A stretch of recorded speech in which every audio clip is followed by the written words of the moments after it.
بسم اللہ الرحمن الرحیم۔ گزشتہ درس میں ہم لوگوں نے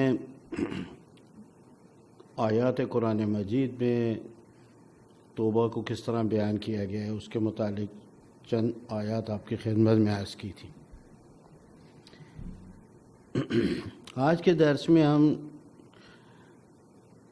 توبہ روایات کی نظر میں اس عنوان کے اوپر تھوڑی سی آج گفتگو کریں گے۔ ہماری روایات میں باب توبہ انتہائی وسیع ہے، اس کے متعلق بہت گفتگو کی گئی ہے، لیکن جب ہم ان کی بررسی کرتے ہیں، ان کا تجزیہ کرتے ہیں، تحلیل کرتے ہیں، تو توبہ اور استغفار کے متعلق ہمارے پاس کچھ مطالب آتے ہیں کہ جن کا خلاصہ جو ہے وہ آج کے درس میں آپ کی خدمت میں عرض کرتے ہیں۔ جب ہم روایات کا مطالعہ کرتے ہیں تو اس میں سب سے پہلی چیز جس کی طرف اشارہ کیا گیا اور بہت تاکید کی گئی ہے وہ سچی توبہ ہے۔ سچی توبہ کس کو کہتے ہیں؟ سچی توبہ کے متعلق روایات کے اندر کچھ ارکان بیان کیے گئے ہیں کہ سچی توبہ جو ہے وہ کتنے رکن پر مشتمل ہوتی ہے۔ سچی توبہ کا پہلا رکن یہ ہے کہ انسان گناہ کو ترک کرے۔ جب تک انسان گناہ کو ترک نہ کرے توبہ کا مفہوم ہی پیدا نہیں ہوتا ہے۔ دوسری چیز جو کل بھی عرض کی تھی وہ اپنے گزشتہ گناہوں پر پشیمانی، شرمندگی کا اظہار ہے بارگاہ خدا میں۔ گناہ کو ترک کرے اور پھر بارگاہ خدا میں آ کر اظہار شرمندگی کرے۔ تیسرا رکن گناہ کو ترک کرنا ہے۔ ارادہ کرے کہ میں آج کے بعد گناہ نہیں کروں گا۔ اگر اس قسم کا ارادہ وہ نہیں کرتا ہے تو حقیقی توبہ جو ہے اس کی معنی پیدا نہیں کرے گی۔ روایات میں حقیقی توبہ کا جو چوتھا رکن ہے وہ یہ ہے کہ اپنے گناہوں کی تلافی کرے، یعنی جو اس کو نقصان ہوا ہے اور اس کو جو خسارہ ہوا ہے اس کو وہ جبران کرے، اس کا تدارک کرے، اس کا ازالہ کرے۔ وہ جو کل میں لا تقنطوا من رحمت اللہ ان اللہ یغفر الذنوب جمیعا، کل وہ آیہ شریفہ کا جب میں ترجمہ کر رہا تھا تو ادھر میں نے عرض کیا تھا کہ ایسا نہیں ہے کہ پروردگار عالم جو ہے وہ آپ نے توبہ کی اور سارے کے سارے گناہ معاف کر دے گا۔ مثال کے طور پہ حقوق اللہ کے اندر اس نے 1 سال 2 سال 3 سال یا 4 سال یا 5 سال کی نمازیں نہیں پڑھی ہیں، اس نے چند سال روزے نہیں رکھے ہیں، تو حقیقی توبہ کے لیے ضروری ہے کہ ان کی قضا کرے، ان نمازوں کو انجام دے، ان روزوں کو رکھے، جب جا کر اس کی حقیقی توبہ کا جو ہے مفہوم پیدا ہوگا۔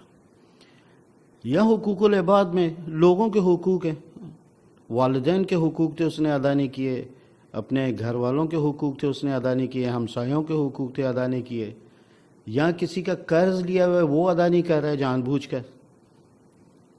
تو اس قسم کے حقوق الناس جو ہیں جب تک کہ ان کو ادا نہیں کرے گا حقیقی توبہ کا مفہوم پیدا نہیں ہوگا۔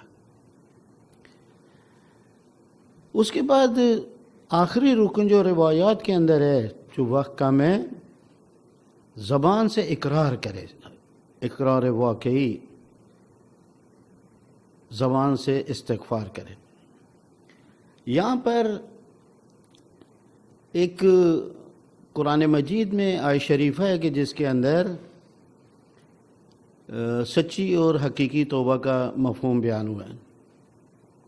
سورہ تحریم کے اندر پروردگار عالم ارشاد فرماتا ہے، 8ویں آیت ہے، یا ایھا الذین آمنوا توبوا الی اللہ توبۃ نصوحا، وہ لوگ کہ جو ایمان لے کر آئے ہیں، توبوا الی اللہ، توبہ کریں اللہ کی بارگاہ میں، یا توبو کے ادھر اصطلاحی معنی لیں کہ اللہ کی طرف پلٹیں، اور ایک ایسی توبہ کریں جو نصوح توبہ ہو۔ اس نسو توبہ کے لیے روایات کی اندر تفسیر بیان ہوئی ہے کہ ادھر نسو سے مراد یہ ہے کہ انسان ایسی توبہ کرے گناہ سے کہ جس کے اندر اس کا یہ ارادہ ہو کہ میں اس گناہ کی طرف دوبارہ نہیں پلٹوں گا.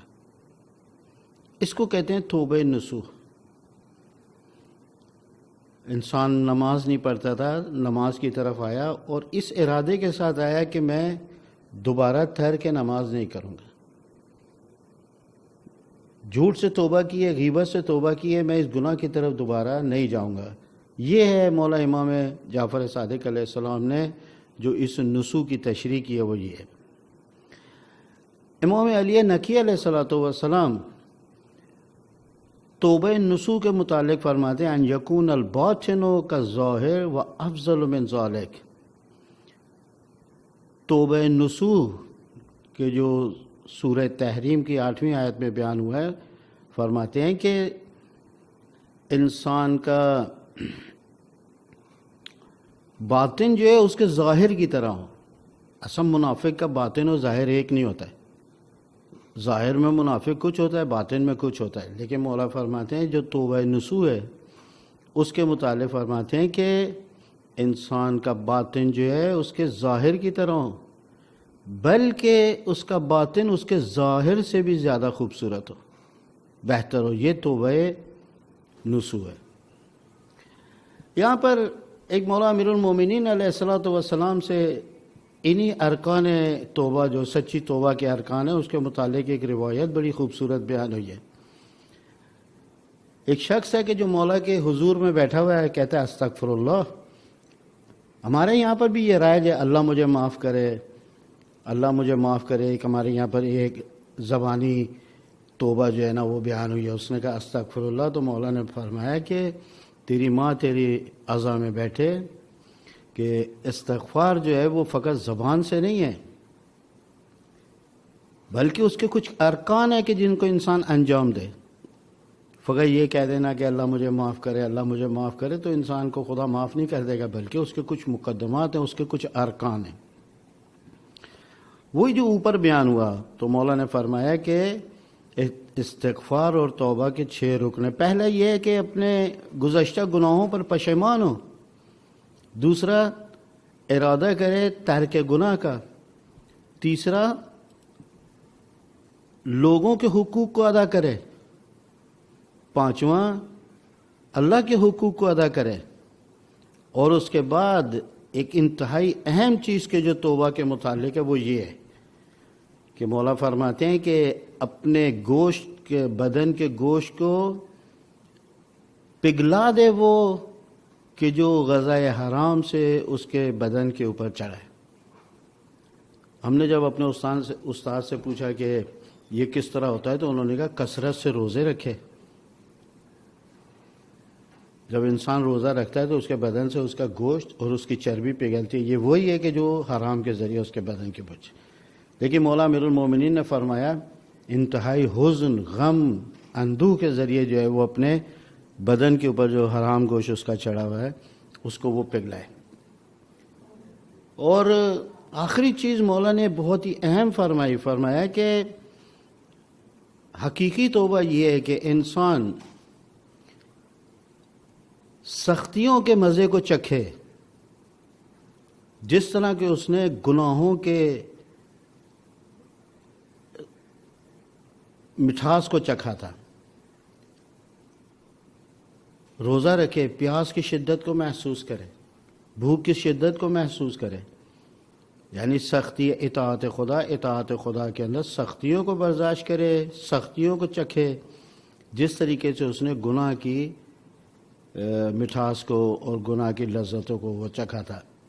اب جا کر وہ کہے کہ استغفر اللہ. ان مراحل کو طے کرنے کے بعد وہ کہے کہ استغفر اللہ. مولا امیر المومنین علیہ السلام فرماتے المقر بالذنب توئب. اپنے گناہوں کا اعتراف کرنے والا، یہ بھی ایک بڑی جرأت چاہیے انسان کو. اپنی غلطی کا اعتراف کرنا انسان کی مردانگی، اس کی غیرت کی دلیل ہے. جو غیرت مند لوگ ہوتے ہیں، جو شجاع اور بہادر لوگ ہوتے ہیں، وہ اپنی غلطیوں کے اوپر کبھی بہانے نہیں تراشتے ہیں، عذر نہیں تراشتے، بلکہ اعتراف کر دیں بارگاہ خدا کے اندر آ کر انسان کا خدایا وہ اگن میں سے غلطی ہوئی ہے، بہانے نہیں تراشے. یا دنیا میں کوئی غلطی کی اپنے دوستوں کے سامنے، اپنے خانوادے کے سامنے، وہ اعتراف کرے کہ وجہ سے غلطی ہوئی ہے. یہ انسان کی غیرت کی دلیل ہے، یہ مردانگی کی دلیل ہے. تو اعتراف کرنے والا، توبہ کا اعتراف کرنے والا ایسے ہی ہے جیسے توبہ کرنے والا، یعنی اعتراف ہے. تیسری چیز جو عرض کروں آپ لوگوں کی خدمت میں، یہ بہت ہی میں مختصراً عرض کرتا ہوں کہ ہر طبقے کے گناہ کی توبہ مختلف ہے. بعض لوگ ایسے ہیں کہ جو فکری طور پر بھی گناہ نہیں کرتے ہیں، عملی طور پر گناہ کرنا تو دور کی بات ہے، فکری اعتبار سے بھی گناہ نہیں کرتے ہیں. بعض لوگ ایسے ہیں کہ جو خدا سے غافل ہونے کو بھی گناہ سمجھتے ہیں. بعض لوگ ایسے ہیں کہ جو خدا کے علاوہ کسی انسان سے مدد مانگنے کو بھی گناہ شمار کرتے ہیں. جیسا کہ حضرت یوسف علیہ السلام نے جب کہا کہ بادشاہ کو کہنا کہ میری مدد کرے، تو اس کے اوپر ان کی قید کے اندر اضافہ ہوا ہوگا، میں نے غیر خدا سے مدد کیوں مانگی. پس انبیاء کا، ائمہ معصومین علیہ السلام کا درجہ اس سے بلند ہے. ہم لوگ ہیں کہ جو گناہوں کے اوپر، گناہ کو جو ہے اس کے اوپر توبہ کرتے ہیں، لیکن بعض اوقات انسان اس مقام و مراحل کے اوپر ہوتا ہے کہ خدا کی یاد سے غافل ہونے کو بھی اپنے لیے گناہ سمجھتا ہے اور اس کی توبہ کو قبول اور اس کے لیے توبہ کرتا ہے. چوتھی چیز جو ہے وہ پروردگار عالم نے، جیسے لا تقنطوا من رحمت اللہ ان اللہ یغفر الذنوب جمیعا، کہ پروردگار عالم جب گناہوں کی اوپر بارگاہ جب توبہ کو قبول کرتا ہے اپنے بندے سے، تو فرماتا ہے کہ میں نے اس کے پورے گناہ، جمی گناہ جو ہے نا وہ معاف کر دوں گا. ایسا نہیں ہے کہ جب وہ توبہ کرے گا تو میں کچھ کو معاف کروں گا، کچھ کو معاف نہیں کروں گا. لہذا فرمایا لا تقنطوا من رحمت اللہ ان اللہ یغفر الذنوب جمیعا. پانچویں چیز جو بڑی اہم ہے، وہ قرآن مجید فرماتا ہے کہ پروردگار عالم توبہ کرنے والوں سے بڑی محبت کرتا ہے. ایسا نہیں ہے کہ فقط اطاعت گزاروں سے محبت کرتا ہے، جو اللہ کی اطاعت کرتے ہیں، بندگی کرتے ہیں، خدا انہی سے محبت کرتا ہے، بلکہ ان اللہ یحب التوابین، پروردگار عالم توبہ کرنے والوں سے محبت کرتا ہے. بعض جگہوں پہ لکھا ہے کہ روایات میں ہے کہ سب سے زیادہ پروردگار عالم کس سے محبت کرتا ہے، تو فرمایا کہ ان اللہ یحب الشاب التائب، کہ پروردگار عالم اپنے بندوں میں سب سے زیادہ محبت اس جوان سے کرتا ہے کہ جو بارگاہ خدا میں توبہ کو طلب کرتا ہے. چھٹی چیز جو روایات کے اندر بڑی اہمیت کے ساتھ اور بڑی تاکید کے ساتھ بیان ہوئی ہے، وہ یہ ہے کہ انسان جو ہے وہ توبہ میں تاخیر نہ کرے. اگر کبھی اس سے گناہ سرزد ہو جاتا ہے، فوراً اس کی توبہ کو قبول کرے، فوراً پروردگار عالم کے بارگاہ میں جائے اور اس گناہ پر توبہ کو جو ہے وہ بارگاہ خدا میں توبہ کو طلب کرے. اس کے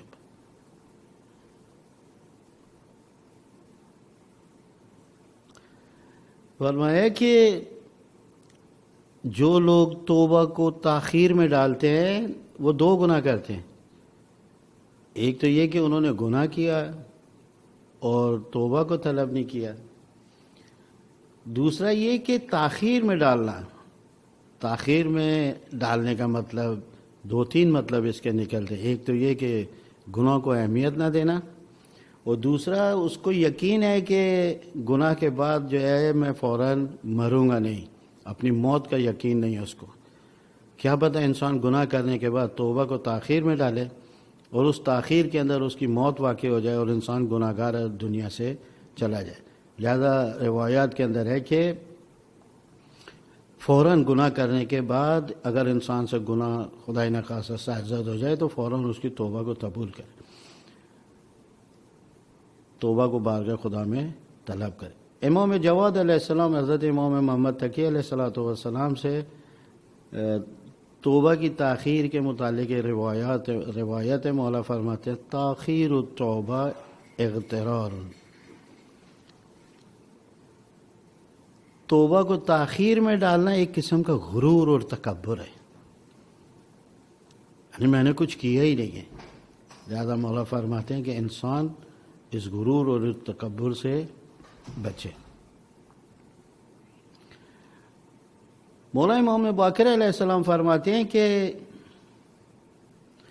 3 چیزیں جو ہیں وہ گناہ کا ازالہ کرتی ہیں۔ سب سے پہلے تو جو چیز انسان کے گناہوں کا کفارہ ہے اور اس کا ازالہ کرتی ہے جو چیز، وہ بلند سلام کرنا ہے۔ سلام کے متعلق تعلیمات اسلامی میں بڑی تاکید کی گئی ہے۔ اس وقت ہمارا معاشرہ جو ہے اس کے اندر یہ اسلامی ثقافت کو رائج ہونا چاہیے، خصوصاً جب ہم لوگ موبائل کا استعمال کرتے ہیں، بیل آتی ہے، ہم لوگ اپنی گفتگو کا آغاز سلام سے کریں۔ اسی لیے کہا کہ سلام کرنا مستحب ہے لیکن جواب دینا واجب ہے۔ سلام یعنی خیر کو طلب کرنا، برکت کو طلب کرنا سلام کرنے والے کے لیے۔ خصوصاً انسان جب اپنے والدین کے سامنے جائے، عزیز و اقارب کے سامنے جائے، دوستوں کے سامنے جائے، یا جہاں پر بھی کوئی ملاقات کرے، اپنی سلام سے گفتگو کا آغاز کرے، اپنی ملاقات کا آغاز سلام سے کرے۔ دوسری چیز جو گناہوں کے کفارے کا سبب بنتی ہے وہ نماز شب ہے، نماز تہجد ہے۔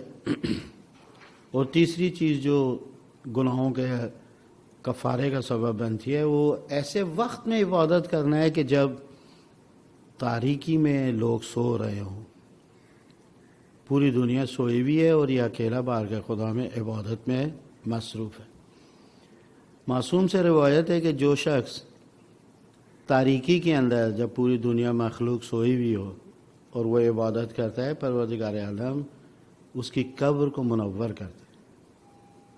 تو نے مجھے اندھیرے میں یاد کیا، آج اندھیرے میں میں تیری قبر کو روشن کرتا ہوں۔ خوب، یہ چند باتیں جو روایات کے اندر بیان ہوئی تھی۔ اور 7ویں چیز، توبہ کے نتائج، اثر، توبہ کا پھل۔ مولا امام باقر علیہ السلام فرماتے ہیں التائب من الذنب کمن لا ذنب لہ۔ سب سے پہلی چیز جو ہے وہ یہ ہے کہ توبہ کرنے والا جو ہے ایسا ہے کہ جیسے اس نے کبھی گناہ کو انجام ہی نہیں دیا۔ چند باتیں جو توبہ کے نتائج اور ثمرات میں سے ہیں، ان میں سے پہلی چیز یہ ہے کہ پروردگار عالم اس کے گناہوں کو بخش دے گا۔ دوسرا، توبہ کرنے والے کے لیے بہشت کے دروازے کھول دے گا اور اپنی نعمتوں کو اس کے اوپر نازل کرے گا۔ اور تیسری چیز جو روایات میں ہے توبہ کرنے والے کے لیے کہ قیامت کے روز اس کو رسوا نہیں ہونے دے گا، اور نور ایمان اور عمل قیامت کے روز اس کے پیچھے آئیں گے۔ اور آخری چیز فرماتے ہیں کہ